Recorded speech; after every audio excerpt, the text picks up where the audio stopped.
So it's tonight. I'm very pleased to introduce to you our fourth week Clarion West Writer in Residence, Australian author Margo Lanagan. Writing across science fiction, fantasy, horror, and young adult literature, Margo has received a number of awards and award nominations for her short stories, novels, and novellas. Her short story collection Black Juice, which is back there, and fantasy fiction novel Tender Morsels both received the Michael L. Prince Honor Awards. Tender Morsels also won the World Fantasy Award in 2009 for Best Novel. Her latest books include her novel The Brides of Bullock Island, which is also back there, a section of which, called Sea Hearts, won the World Fantasy Award for Best Novella in 2010. Her most recently released work, Yellow Cake, brings together 10 short stories, each of them fiercely original and quietly heartbreaking. Please welcome the extraordinary Margo Lanagan.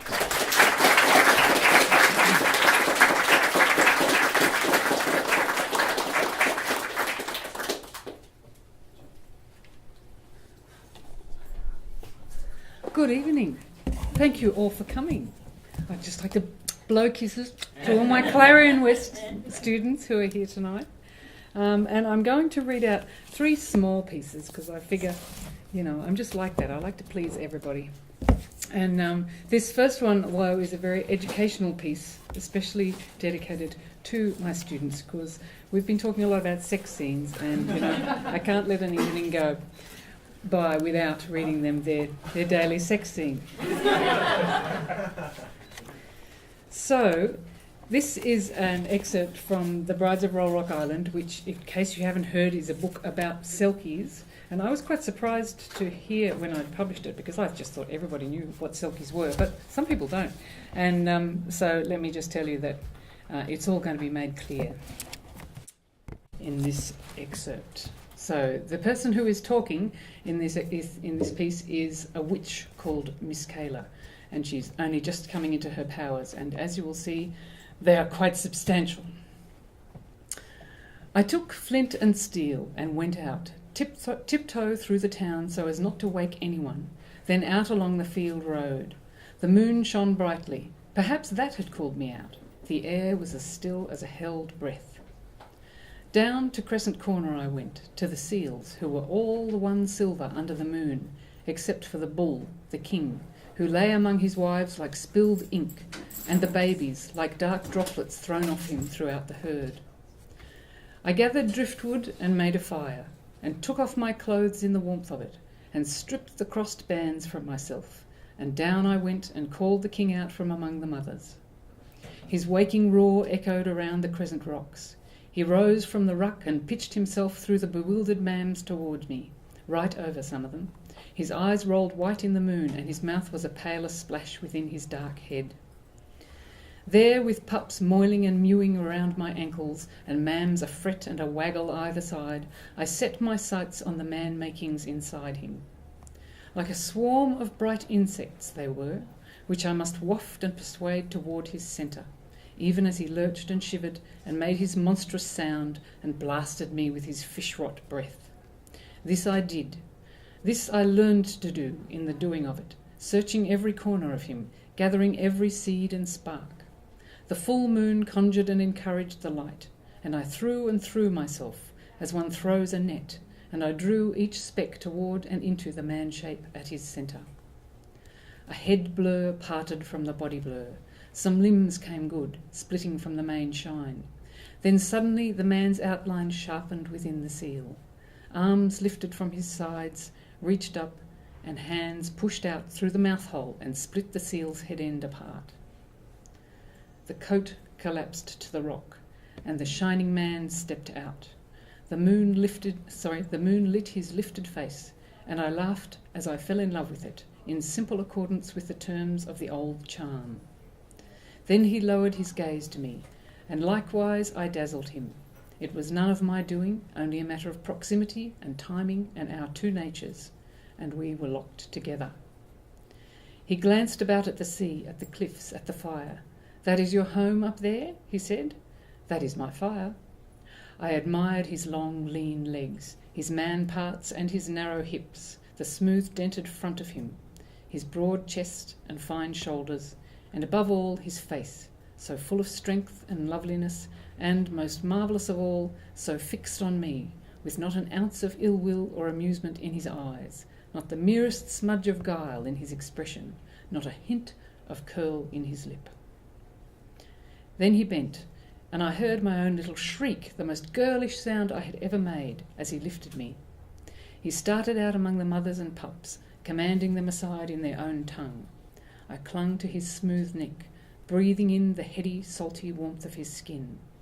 A soundless wind poured up through the air around us. It should muffle everything, as crashing surf muffles voices on a beach, as surf fume veils a headland. But instead, every wave plash and seal snuffle was clearer, every rock bulked out brighter edged, and every touch was sharper or more tender than it ought to be. He lowered me to stand by the fire. He put his arms, long, strong and lean, about me. I stood to my toes, and he bent from his heights, and we met in the middle very sweetly, I thought, very neatly. And then I thought the kiss had finished, but still he pressed me there, and when my mouth softened, wondering at the surprise of that, "Oh, in he slipped his tongue a little way," I exclaimed against it. I tested and tasted him. I put up my own arms and held him down to me, and up his hot neck and into his slithering hair my fingers found their way. And in among his teeth my own tongue darted, and up and down our bodies we were fast together. He let me go as gently as he'd taken me up, soft, smaller kisses finishing off the larger. He pushed back the curls on my forehead that would never submit to being tied back. I fizzed and rushed with that kiss, quietly thundered to myself. How would I bring myself at the end to send all this back to the sea? But why think of that? I sat to the rock, drawing him down with me. I pushed him back and lay alongside him, quite unafraid. I roamed over him, exploring the hills and vales of him, the roads and towers, with my small, plump, work-red hands, wondering at all his different degrees of hairiness and smoothness, of warmth and chill, tying and loosing his hair, which was as dark as night, slippery as water. And here was a wonder, that a man so well conformed himself should be so eager to embrace what I had always been told was a poorly made body, laughable, even disgusting. But I delighted him. He travelled my curves, weighed me in his hands, pressed me and gasped with me as I yielded. Open-faced he looked into me, his eyes empty of the scorn I was used to seeing, in women's faces as well as men's. Instead, he was only another creature discovering skin, discovering forms of limbs, folds and fancies in the fire and moonlight, all of them laughable, all gravely serious. He pushed the dampening hair back from my temples and kissed me again, with that wide, that white-teethed, that smiling, serious mouth. We barely spoke, beyond a muffled cry here and there. A little laugh, a gasp. What was there to say as we did what we did, or even as we floated in its aftermath, curled around each other in the fire's warmth, in the night's cold? Exultant, I watched as my life tore free like a kite from its string and flung itself up into the windstorm that was the future. I had been so small and stuck so fast in my little round, my puny terrors. Why had I cared so much for people's opinions, people even smaller than myself? Ha! It hardly mattered why, did it, if I cared no longer? Look what I could have, look what I could do. The stars teased cloud veils across themselves and twinkled out brightly again afterwards. The ample air of spring spread above, salty, green, teeming with life. The sea lipped and popped at the rock's rim, sighed farther out in its swells and tides and darkness. I turned in my lover's arms and pulled his mouth to mine again. At last we reached what I knew was our end. He had given me a new body, modelled and magicked it up with his hands and mouth and manhood. For the first time in my life, I had been beautiful and lovable, whether Pot's Head people thought so or no. I felt cleansed of the rage and misery that had made up so much of me in pettier company, in prettier. I felt freed to please myself, to find my way as I would, in a world that was much vaster than I had realised before, in which I was but one star gleam, one wavelet among multitudes. My happiness mattered not a whit more than the next person's, or the next fish's, or the next grass blade's, and not a whit less. How piddling I was in the general immensity, and how lovely it was to be tiny and alone, to have quickened to living for a moment here, to be destined soon to blink out and let time wash away all mark and remembrance of me. We went down together to the cold, stinging sea and swam there. I rinsed his sealness from me, and he my earthliness from him. He came to me and stood against me. I reached barely to his chest, and he held me and played my hair about my shoulders, wringing the sea from it and scattering it with his big hands, beautifying its messy wet masses by only touching and looking. He kissed me once more, a deep, long drinking kiss upon my sore lips, involving my aching tongue. And then he let me go. Naked I followed him, through the seals, up onto the rocks. His skin lay there, all the magic asleep inside it. For a moment as he bent, it trembled below him and was indistinct in the wash of upflying life. He reached for it, and it woke and leaped to him. He hoisted it up, and it thickened and sagged, and the first lights went from his fingertips into the seal flesh. He fell to his knees, the skin clapped down, and the man was gone. How had he ever been? Aghast, I watched the rearing blubber mass tip itself off the rock into the crowd of crying mams. Shivering, still bathed in upflowing magic, I went back to the fire and crossed myself with my bandage. Peace fell around me, and I was alone at Crescent Corner with the sea and the moon and starlight playing upon each other, and the seals sinking back to their rest. Slowly I hid myself, my new self, in my same old blouse and kirtle and boots, kicked over the embers and crushed the heat out of them. I walked, warm now and thick-shod, across the rocks and up the sandy path. At the top of the cliff I stood in the grass under the stilled stars that had so dithered and streaked above me before. I had been ugly once. I must remember that. Remember how to be ugly again, now that I knew I was beautiful. Remember how to be ordinary, now that I'd seen the wonders inside me. I walked home through the unmagical night. I changed into my nightdress in the privy and went into the house, and my old life greeted me there, ready to box me straight back in, to pack me tight among my old chores and irritations. My new eyes looked around at the shadowy kitchen. It would never hold me again as it had. I was here, but I was no longer trapped here. As I went along the hall, Mam grumped from behind her door. "What have you been so long for? Have you the squitters or what?" I fell asleep there. I shuffled onward as sleep clumsily as I could pretend. "A person could lie here bursting," she said. "You should have followed and knocked," I said mildly, and caught back a laugh into my throat at the thought of what her knocking would have led to.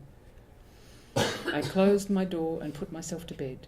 I did not want to sleep, to see the end of this night, to wake into the humdrum tomorrow and think it all a dream. But as I'd seen, lying beside the seal man on the Crescent Rocks, what did my wants count for? Nothing and less than nothing. I watched the ceiling's swirling shadows, happy to matter so little. When my thoughts ran down at last, with a sigh, I wrapped my own arms around myself and stroked my own damp hair as I sank to sleep.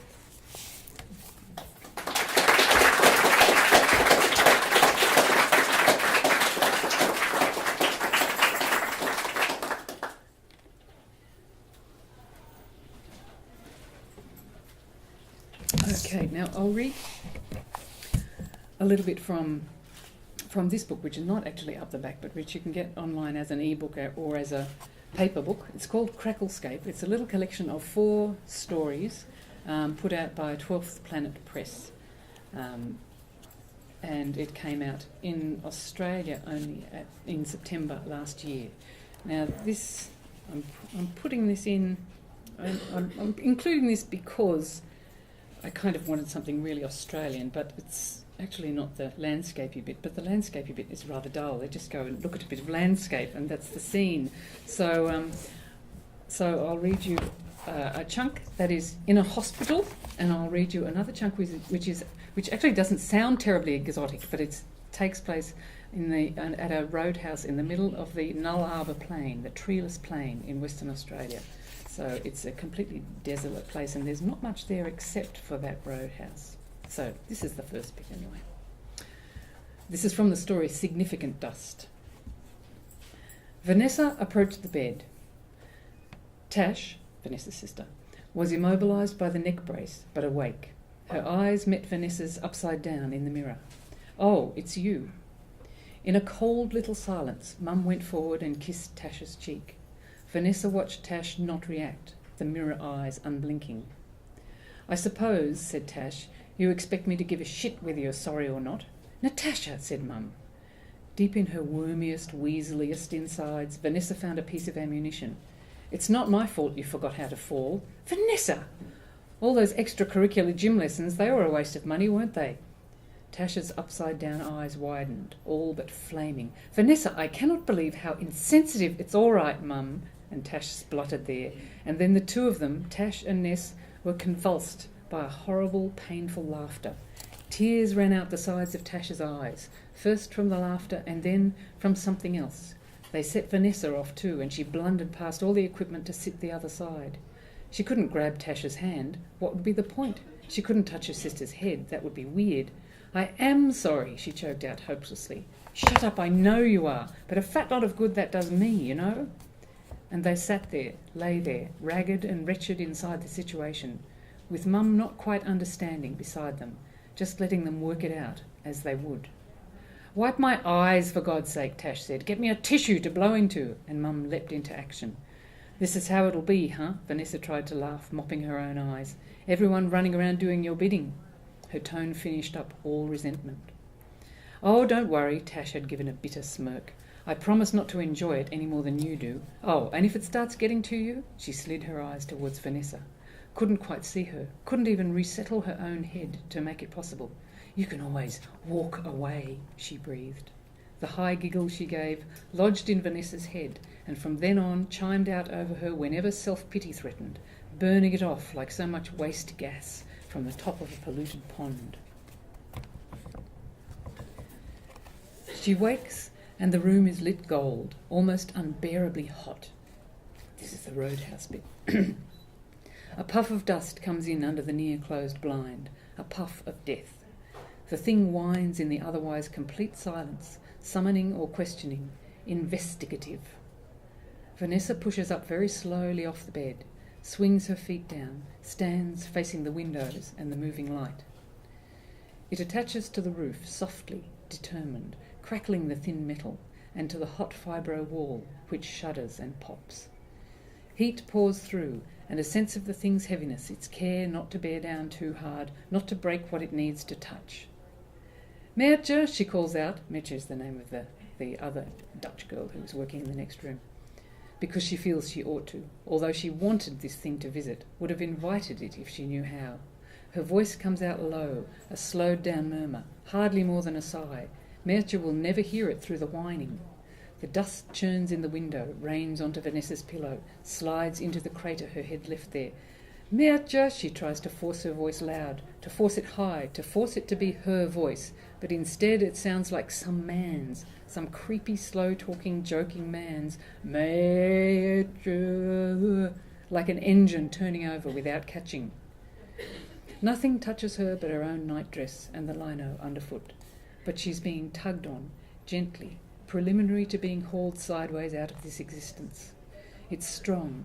Even as it tests her, she sees her senses back there, and the reality of the body she's used to, and feels herself forsaking them. It's powerfully interesting, the crumpled handkerchief of herself left behind, the illusion it had of being all there was, or at least at the centre round which it all revolved. Her back, front, scalp run with sweat. The room, the bed, will thump up in flames any minute. But the heat cuts out, the questioning and the pull. She slips back into her old arrangement, ordinary again, alive, ongoing. She darts to the wall and presses her hands to the fibro.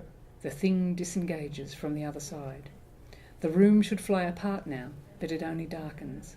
She pulls roughly on the blind to open it, but it's old and delicate and it jams. She scrabbles it away from the window, pushes herself to the glass, her knee in the death-dusty pillow, stirring up the smell of smoking flesh. Something bright snatches itself away at the top of the window. The glass is even smudgier now. The dust-clad smudges are almost all she can see. The glare of the walkway lights on them. She may as well be in the city for all she can see of the sky. She runs out and around the building. A ring of the gunpowder dust marks the sun-faded pink wall. With her arms wide, she can just touch both edges. She examines the sky, brushing the dust from her fingertips, from her knee and nightdress. Nothing up there. Nothing up there, only the moon, unexpectedly low, scooting through wisps of cloud. Okay, here's a bit of landscape. She can never run far enough to get lost.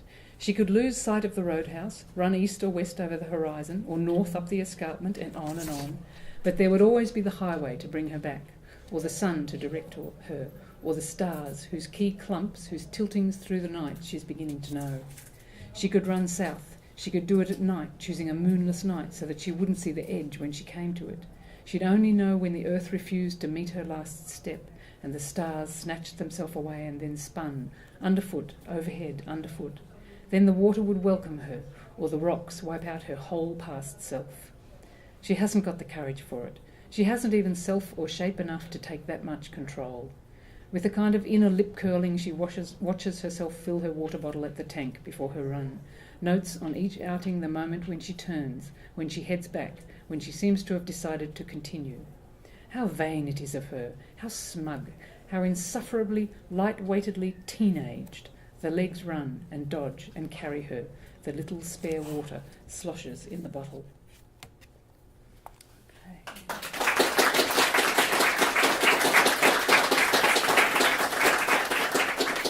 Thank you very much. Now this third reading is from Yellowcake, from a story called The Golden Shroud, which is a sort of bastardisation of Rapunzel, really. And this is the very beginning of it, and it's told from the point of view of the prince in the Rapunzel story. I dismounted as soon as I saw the round tower, its broken crenellations, its warning flag. I hobbled goose-step and crept forward. The forest was harmless, sun-dappled on all sides. Birds fought and fluttered in their greenhouses and sang soaring above them. The witch's horse was not there. I broke from the trees, readying my throat to call, but started from me, like a cry from the girl herself. The tower door was open. Light was piled golden before it, motionless fire, a weighty plaited sun. My horror carried me to this wreckage and buried my arms to the elbows in it. Was it still warm? Did she lie dead above? Did the witch await me?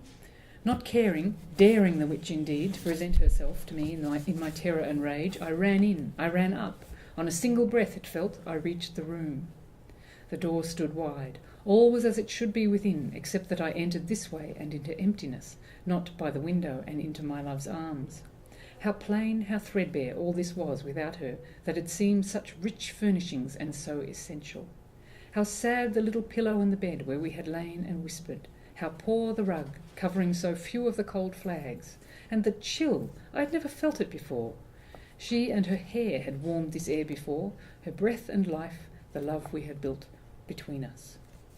The mad fear seized me that as I gaped here, some animal, some thief was carrying away that treasure below, and down I ran again. No, there it lay, all sumptuous as it had ever been.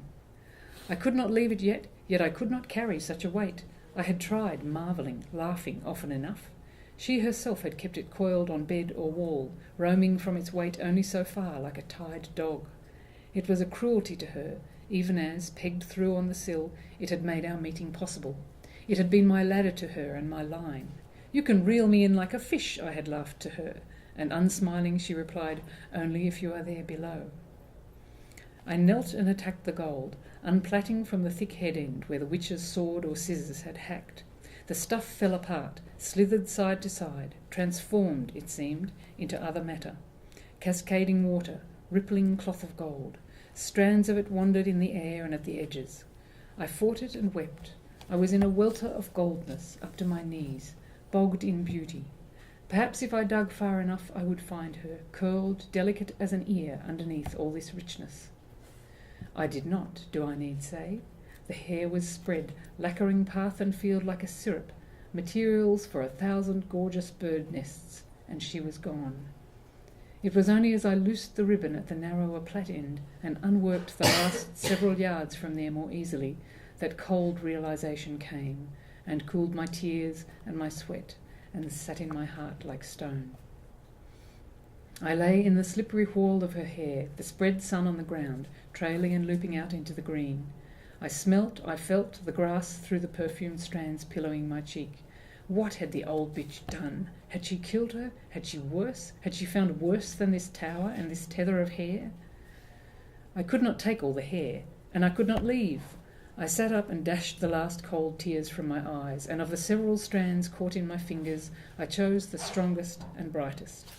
Back through the labyrinthine tangle I followed it. I found one end, and from there looped it loose around 3 fingers, and wound it up the full length, making a brighter and a solider ribbon, knuckle to knuckle, fattening, gleaming, scented with her loveliness. When I had all of the strand, I bound it into itself and tucked it, narrow and bright as a bracelet made to the measure of her small wrist, into my belt satchel, with all the gifts I had brought her, the foods from the palace, a piece of fine lace I had bought her at market, a jewelled comb. "Well, this is pretty." The voice was cold and clear as October mornings. I sprang to my feet. "I did not hear you." "Ah, but I heard you." Never had there been a crueler contrast than the sunlit spillage about my feet with the tall woman in the edge of the shadowed wood, white-faced above her black riding garb, her hand like a knot of bones in her stallion's reins, himself night black and leering. "I heard you long ago," she said, "when you first threatened to besmirch my lily. I heard you scrambling and your fondling fingers. I knew exactly and from the beginning what you thought, and that is all that matters, that you should not have it." "Why not?" said I. "Why should I not have her as my wedded wife? I am a prince, one day to be a king of all lands east of here. Am I not man enough to husband her?" She had been surveying the hair, but she looked up at me and gave a faint snort. "That girl is part of such machinations, boy. Your courtly politics are but a May dance, but a nodding daffodilly beside them. Tut, tut, such a mess you have made." She shook her head over the hair again. "It will be much less easy to bear away now." In the instant I glanced down at the hair myself, she was dismounted and at me. In 3 strides only she covered that impossible distance. I counted them even as they took no time at all. She pressed some rasping cloth or spell to my nose and mouth that caught in my throat and closed it. She was muttering in my ear her witch language. She was strong, all iron and leather, but I barely had time to realise I could not fight her before I was gone, insensible. I appear to have some time, so maybe I should search out a second excerpt, or I can have some Q&A. Does anybody have any cues they would like me to aid? Yes. In the first story, I thought I heard a description of the witch having bandages. Yes. Is she injured in some No, way? she's not injured. That's an excellent question. She has been told by people who knew past witches who had this power that if she wears crossed bands across her, she can maintain some resistance to the natural forces which are all the time flowing up from the earth, which she can sense and which make it quite difficult for her to live a normal life. So that just kind of tamps it all down so that she can live somewhat normally. Once she takes them off, she can exert her power over the seals and bring out seal men and seal women from them. Like you do. Yeah.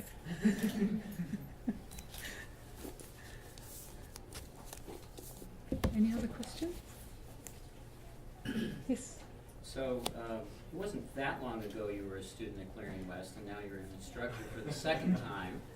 Is there anything that Margo Lanagan, the instructor, would like to have said to Margo Lanagan, the student?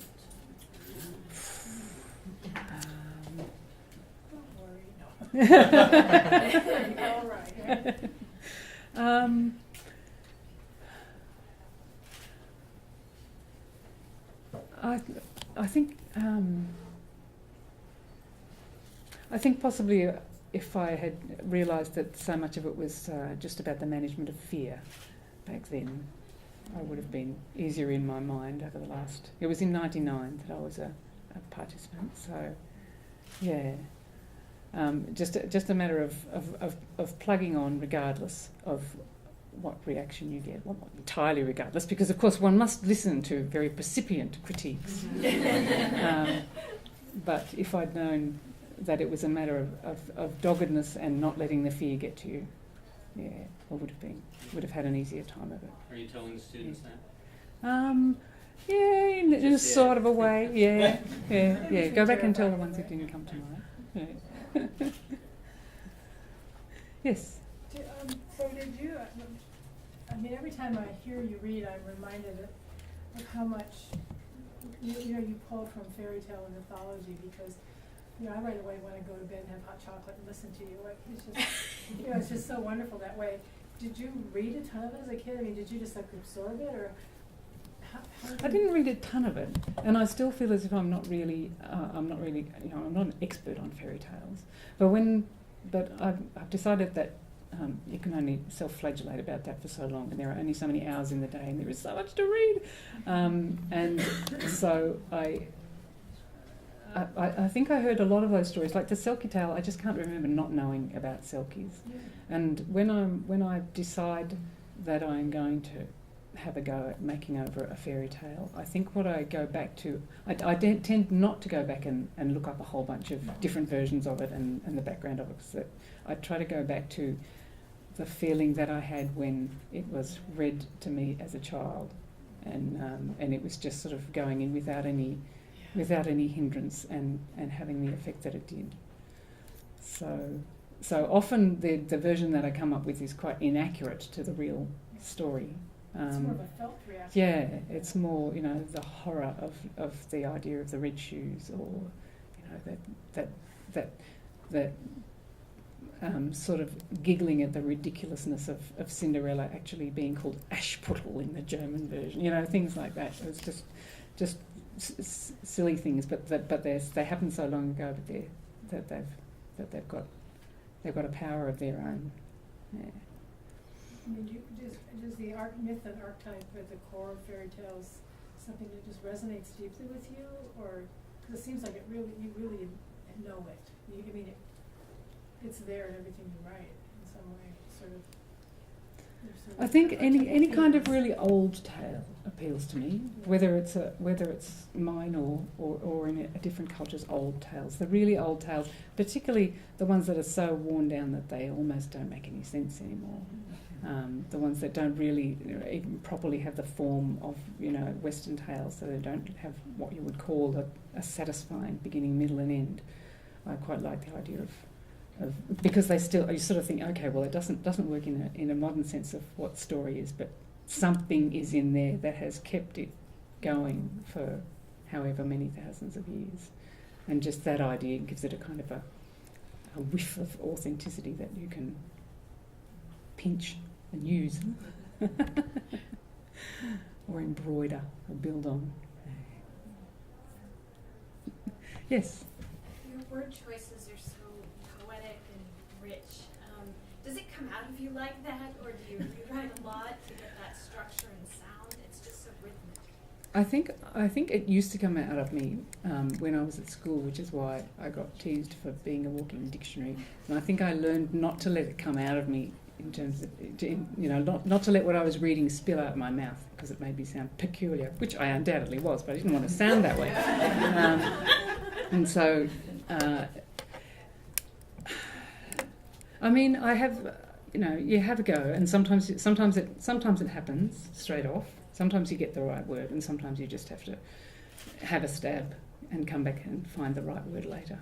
Or sometimes you have to write a whole paragraph and then say, well, that could all be expressed by putting the word in that sentence beforehand. I don't really need to explain the whole thing.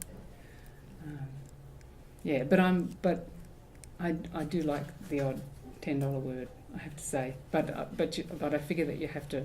Who was it talking to me about word budgets? It was David, the other student. David, yes, yeah. That you have to earn those $10 words by using a lot of careful, plain language to lead up to them, so that they don't just stick out like a sore thumb. Yes. What writers or stories have influenced your style? Have influenced my style.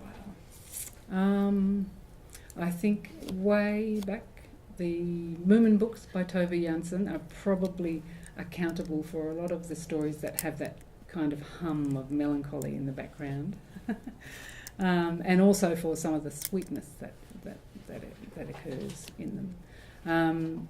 I think Alan Garner, who's a British author who is increasingly peculiar and curmudgeonly as the years go on. But he wrote stories that were initially published as children's books, but they have.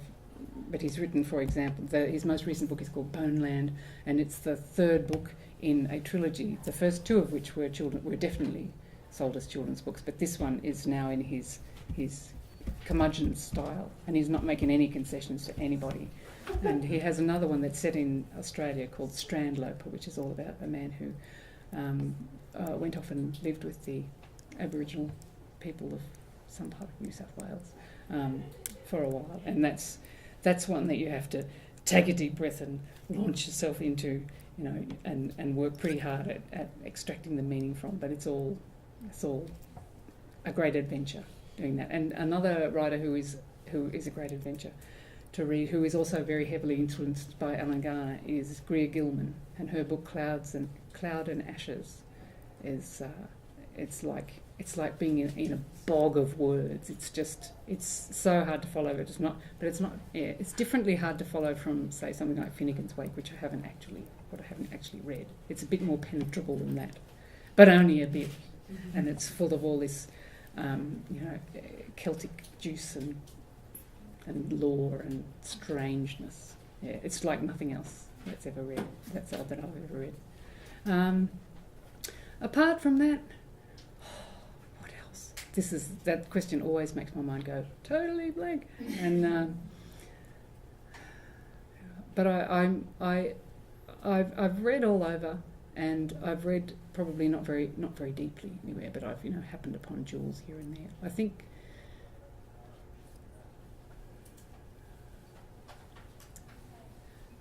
it's very hard to actually draw a line, but probably those ones I've mentioned are keynotes.